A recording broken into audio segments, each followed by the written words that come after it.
Hello everyone, welcome back to the channel. I hope you're having an interesting day wherever you're watching. And yeah, today I would like to talk about inner peace or establishing inner peace within yourself. Right? So this world can be haywire. Yeah, this world can be chaotic and toxic. It can be all kinds of negatives that you can imagine. And when we are so engrossed in these things, we get so overwhelmed, we get overstimulated that we think, is there really peace? Is there really anything beyond this? Or is there anything that will go right? So, this kind of living, I find that gets someone into this cynical view of the world, and and living like that, or living in a cynical view of the world, is not. Most people can say, well, I'm being pragmatic, right? Or they can say, well, I'm being practical with life. But the truth is that you're only really uh, trying to build a wall, right? You're trying to build a wall to protect yourself uh, from hurt, right? And it's okay to try to protect yourself from hurt. It's okay to try to be, you know, on the guard. Yeah, that's fine.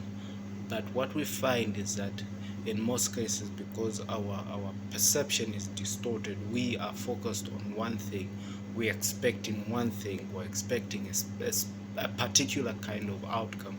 We find that we live in that mode, right?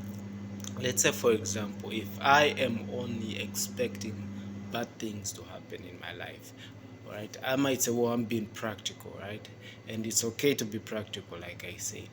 But when it gets to a place where do not see good that is happening, the good that is in our lives, we find ourselves in this kind of cynical kind of view of life, and we do not want that. The truth is, what we want is a neutrality, right? I don't know if that's a word, but anyway, what we want is being neutral, right?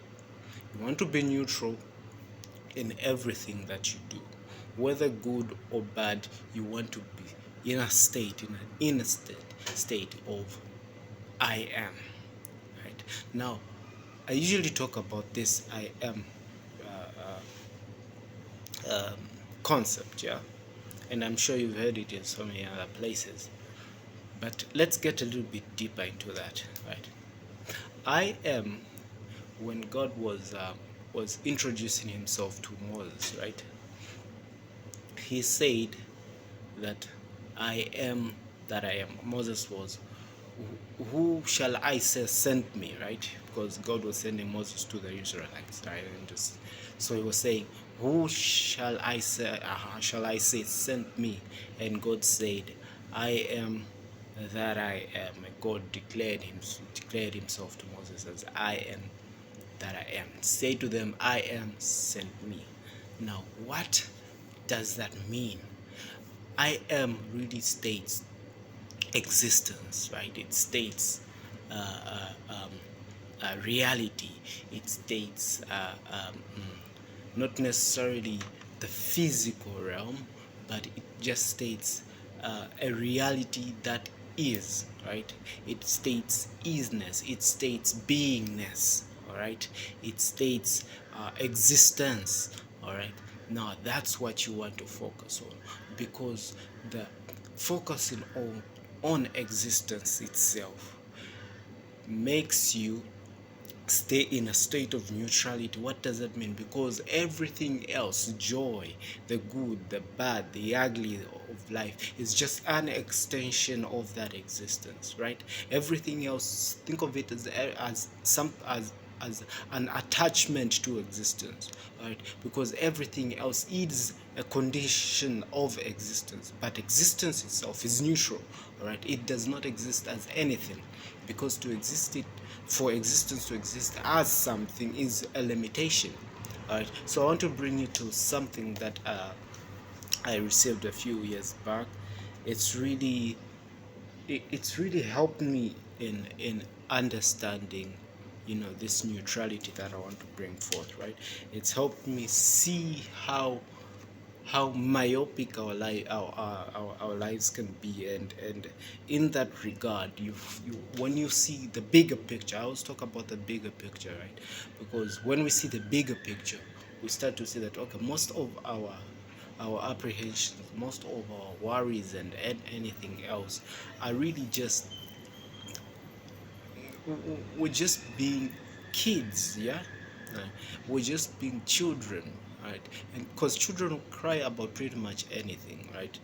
But when we begin to grow, we begin to understand life. We begin to understand that, okay, some things are just as they are, and it's okay.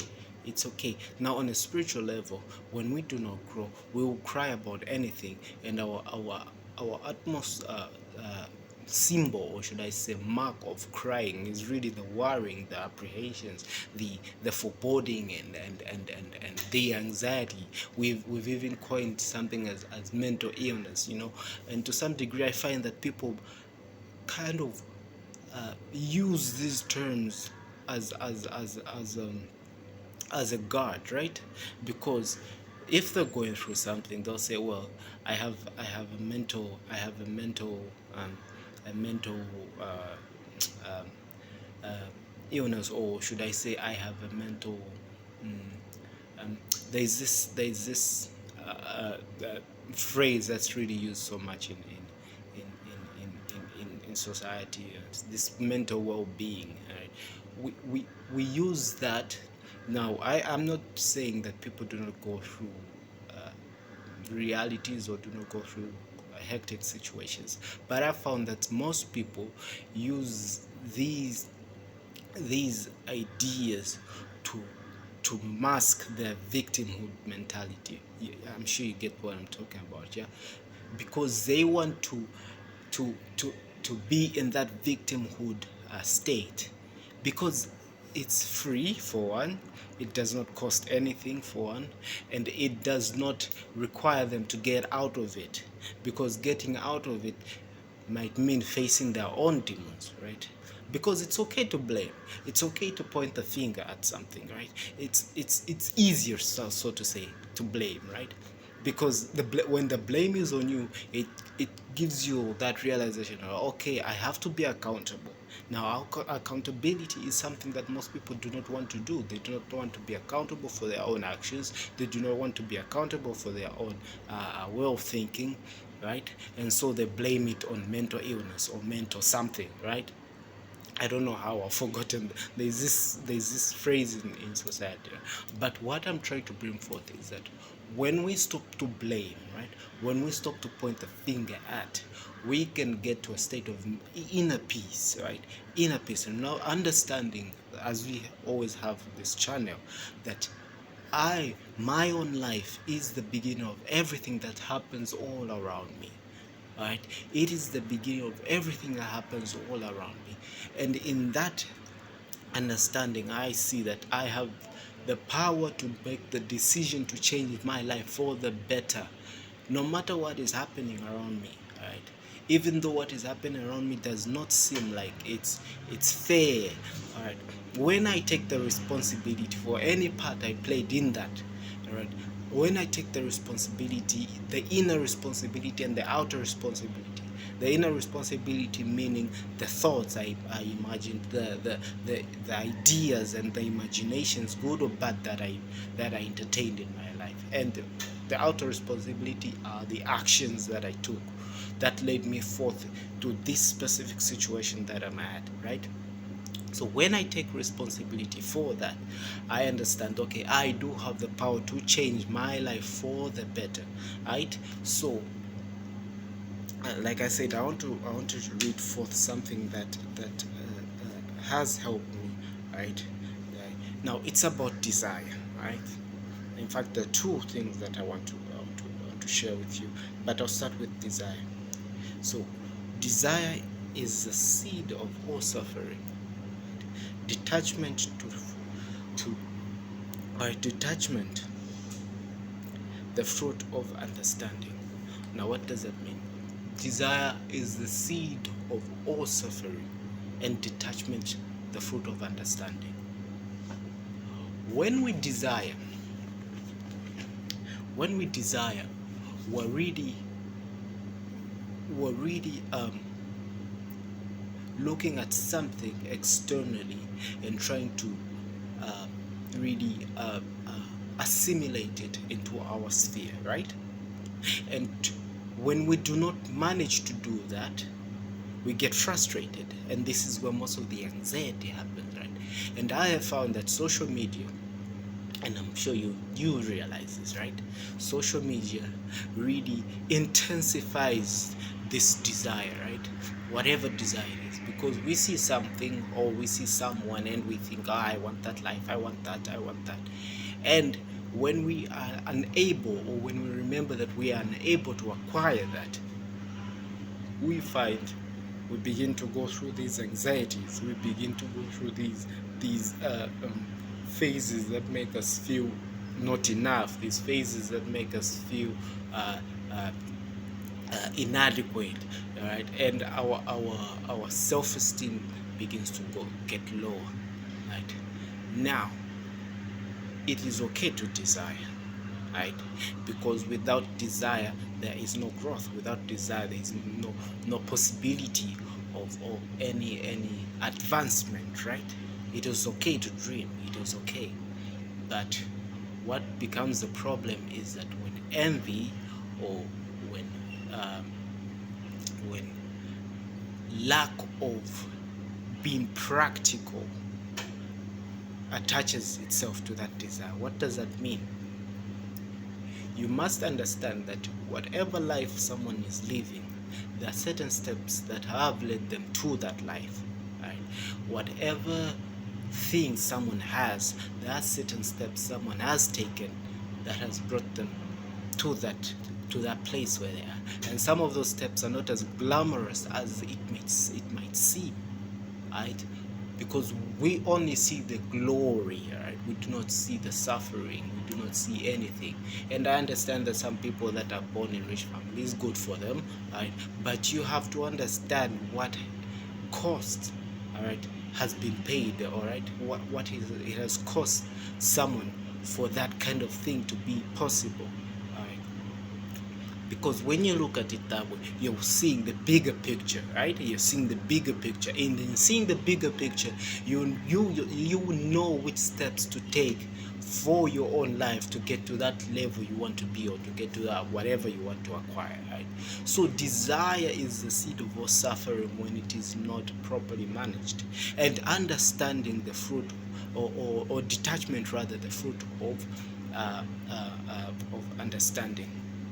All right, so desire, detachment is the fruit of understanding, rather. So when you detach, what happens is that you are making steps toward any progress without without being really attached to the outcome, because you're seeing the bigger picture, and the bigger picture is that progress is necessary for my life. All right, if I'm going forward, let's say if I want to um, um, make $1 million, right? Let's start with that. I want to make $1 million, right? And I'm at a place where I'm not really able to make that much money, right? And now I see someone that says, or on social media or whatever platform, and they say, well, I made $1 million in a month. Now, in my mind, if I do not understand, I will be envious. I will desire that what someone else has, and I will not know what led them to that place, right? Now, what might be truth is that they have gone through so many things, maybe even a decade of training for them to make that $1 million in that month. You get the point, right? You get the point. So when I see the bigger picture, I become detached from the outcome, from the immediate outcome, and I make steps necessary, and I enjoy the process. I know the process can be hard, but I enjoy the process leading me to that desire. All right, and whether it leads me to that desire or not, it does not really affect me, because I am glad in the understanding that I am not where I was when I began. And the growth is the beautiful part. The growth is the beautiful part. Now, this can only be, I have found this can only be appreciated when by people. Such a thought, such an idea can only be appreciated by people that really are the kind that love to progress in their lives, right? That love to just not be stagnant, all right? Whether it's just reading a book or attending some kind of seminar or buying a course or whatever. Those people that just love to level up, level up, level up. Those are the people that will have such an idea. But if you're a certain person that is always okay with just being what you are, if that's okay for you, good.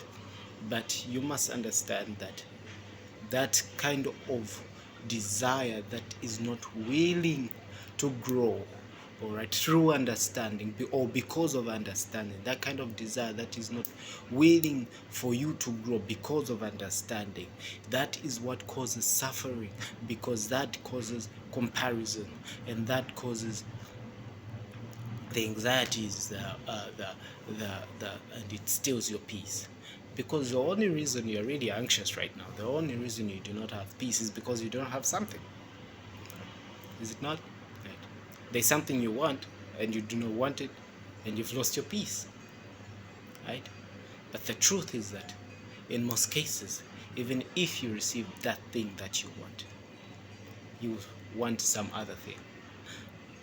That's the kind of it's really a paradox to human nature, right? We want something, we receive that thing, and then all of a sudden we're not as at peace as we thought we would be, and so we want something else and another thing and another thing. You see what it costs you to live in 3D, to live by or through impulse. You're always focusing on the external, but when you live internally, you live on a higher plane, a plane of understanding, right? So when we live on a plane of understanding, we're not kids anymore. That is spiritually, right? We're not kids anymore, because understanding is what leads to inner peace. Understanding the nature of things is what leads to inner peace. But living in the realm of impulse, living in the external realm, leads you to an impulsive kind of life, leads you to a hedonistic kind of life, all right?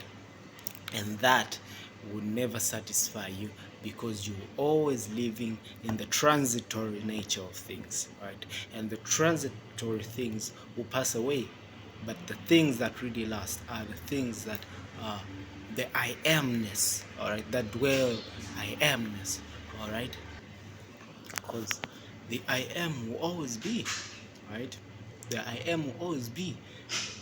My life will end, your life will end, but that which is responsible for life itself will never end, because it goes on and on. That is the eternal thing, all right?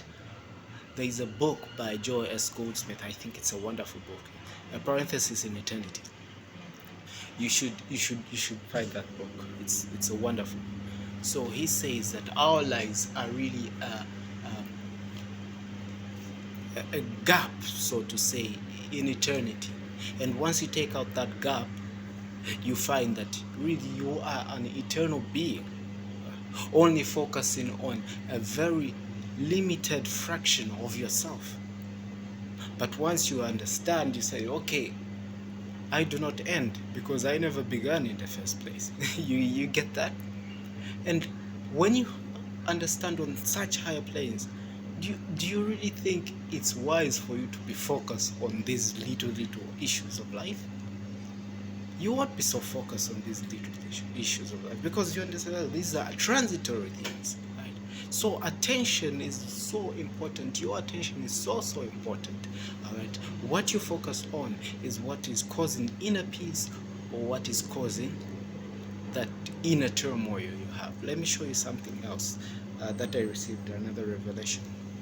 All right, this was through a dream, and it's carried me, and it's one of the pillars of my life, and I really love it. It goes, When you look at the world and ignore the good, you'll see evil. When you look at the world and ignore the bad, you will see good. Again, when you see the world and ignore the form, you will find your long lost love and be happy. When that happens, Spirit will ask you, where is your Creator? Soul will become troubled and answer, He abides in heaven. Then soul will remember and face upwards and begin to change, becoming like his Creator. This is one of the most profound dreams I've ever had, and I wanted to share it with you. When you look at the world and ignore the good, you will see evil, right? When you look at the world and ignore the bad, you'll see good. But when you look at the world and ignore the form, when you ignore reality, not in a very negligent way or not in a I don't care kind of way, but when your attention is drawn to the higher things of life and ignore the form, you'll find your long lost love and be happy. That's where inner peace is, right? That's where inner peace is. I mentioned in one of my videos, I said, I think it was what is God or who is God. You should go and see that video. I think you'll love it. And I said God is the structure of all necessity, all right, or whatever is necessary for my perception of reality. That is God, and that is your focus. That should be your focus, because in that reality you are ignoring the form and you're focusing on the eternal things, right? You're focusing on the eternal things. When you ignore the form, you find your long lost love and be happy, because it will not matter what is happening around you, because you're focusing on the eternal things, right? So that's how you find inner peace. You go within and find your long lost love. All right, there is something within you. Yes, within you, your highest level of consciousness, there is something within you. When you find that something, you will find inner peace, and you find that thing in meditation. Right now you're so focused on the external, you think there's nothing, right? But there's something within you. Go find your long lost love. All right, it is within you. The kingdom of God is within you, and you should go and find it. It is within you. All right, thank you so much for joining me today. uh, Leave a comment in the section. Tell me what you think I should cover next, and don't forget to like and subscribe, and see you next time.